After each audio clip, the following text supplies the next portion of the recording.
Bonjour, aujourd'hui on se retrouve pour une petite activité cuisine, pâtisserie, des petits cake pops fantomatiques, très bien pour Halloween ou quand les nuits se rallongent et que l'on a envie de rester au chaud chez soi. Donc je vais vous montrer comment j'ai fait le cake pop en lui-même, puis la petite déco très facile à la portée de tout le monde. Pour cette recette, j'ai utilisé les spéculoos fourrés que j'avais trouvé, première fois que je voyais ça. Vous pouvez utiliser le biscuit que vous préférez. J'ai déjà testé avec les biscuits Ovomaltine et les biscuits Oreo. C'est parfait. Des fois, il faut ajuster un peu l'humidité en gardant un peu de biscuit de côté et un peu de Philadelphia de côté. Mais tous les essais que j'ai fait avec des biscuits, c'était délicieux. Avant de commencer à préparer mes cake pops, je prépare le Sagex. Je fais déjà les trous pour pouvoir à tout moment poser les petits bâtons avec les cake pops sur un support stable. Voilà, mon Sagex est prêt, les bâtons sont prêts. Et c'est parti pour la préparation des cake pops. Il s'agit donc de Philadelphia que je vais peser. Je vais vous mettre aussi les proportions à l'écran, mais en gros c'est 50 g de fromage, 150 g de biscuits, ça veut dire une quantité de fromage blanc et x3 pour les biscuits. S'il y a un peu d'eau dans le paquet de Philadelphia, je l'enlève et je prends bien uniquement le fromage. La proportion que je fais là correspond à environ une dizaine de cake pops, car chaque cake pop pèsera environ 20 g. Pour cette recette, comme il y a la pâte à sucre autour, il faut vraiment éviter de les faire trop gros. On peut monter sinon à 25 g le cake pop, mais très vite, c'est trop gros sinon. Je pèse d'abord les biscuits directement et ensuite, je vais devoir les passer au mixeur. Pour les Oreo, les biscuits Ovomaltine fourrés et là, les biscuits spéculoos fourrés, il n'y a pas besoin de gratter la crème. On mixe tout ensemble. Selon la taille de votre mixeur, vous devez y aller en plusieurs fois. Là, j'ai le petit mixeur d'appoint, donc en 2 fois, je mixe. Vérifie bien qu'il n'y ait pas des morceaux. Et on met déjà tout ce qui est bien en poudre ici. Des fois, ça fait des grumeaux quand il y a la crème à biscuit, mais en réalité, c'est déjà finement haché.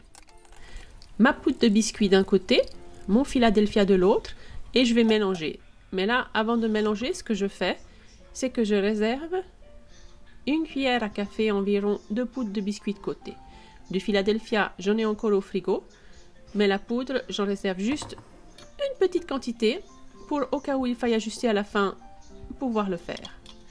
Au début avec la fourchette, ensuite avec les mains, il s'agit vraiment de bien mélanger pour que ça fasse une pâte bien lisse et homogène.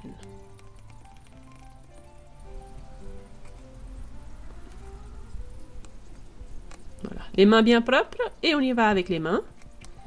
Vous voyez, quand la pâte est bien mélangée, elle ne reste plus collée aux mains et on a les mains quasi propres en la travaillant. Une fois que c'est bien mélangé, je fais à l'œil mes petites boules pour les cake pops. Si vous voulez vraiment des cake pops réguliers, c'est bien de peser la masse avant de faire les boules, car si on a le même poids, il est beaucoup plus facile de faire des boules identiques ensuite. On casse un petit morceau et on roule dans les mains. Assez rapidement parce que l'idée c'est qu'une fois que les boules seront finies, il faudra les remettre au frigo. Alors hop, on les fait sans s'arrêter. Si on en a beaucoup à faire ou qu'il fait très chaud, peut-être on met au frigo la pâte qu'on ne travaille pas. Si à tout moment on est interrompu, on met tout ça au frigo et on reprend après. Voilà, le suspense, est-ce que j'arrive à en faire 10? On est à 10. Là j'en pèle quelques-unes pour avoir une idée. Effectivement, elles sont toutes entre 19 et 22, c'est parfait. On range cela au frigo. Et ensuite, on va préparer la pâte à sucre.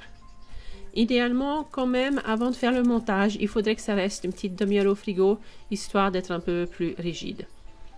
Pour ces cake pops, j'ai choisi la pâte à sucre goût marshmallow que je trouve meilleure. De nouveau, dans l'idée que ça ne fasse pas des trop grosses bouchées, il faudra essayer d'abaisser assez finement. Un peu de maïzena pour pas que ça colle. On découpe.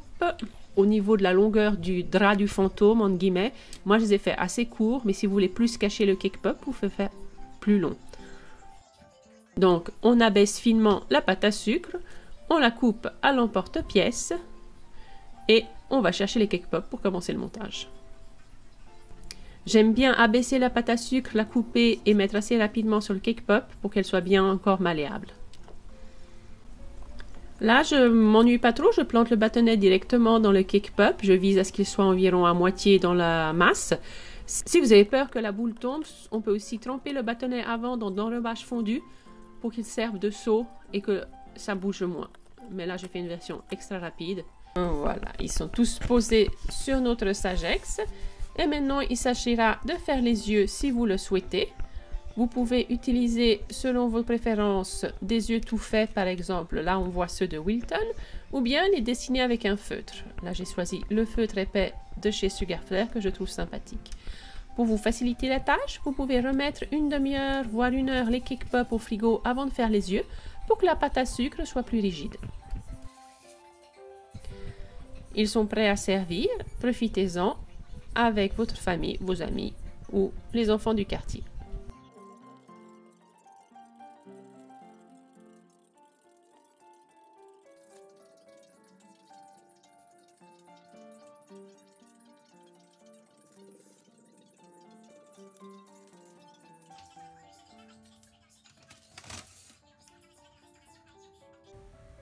J'espère que l'explication était claire. Donc là, on les garde au frigo parce que c'est à base de Philadelphia quand même. Il ne faut pas qu'il y ait su à l'extérieur. À servir à votre prochain souper, à votre prochaine soirée film d'horreur. Enfin, comme vous le souhaitez. En attendant qu'on se revoie pour une autre recette ou pour des présentations de produits ou pour des tests, je vous laisse aller à vos fours et à bientôt en boutique ou en ligne. On va en goûter un?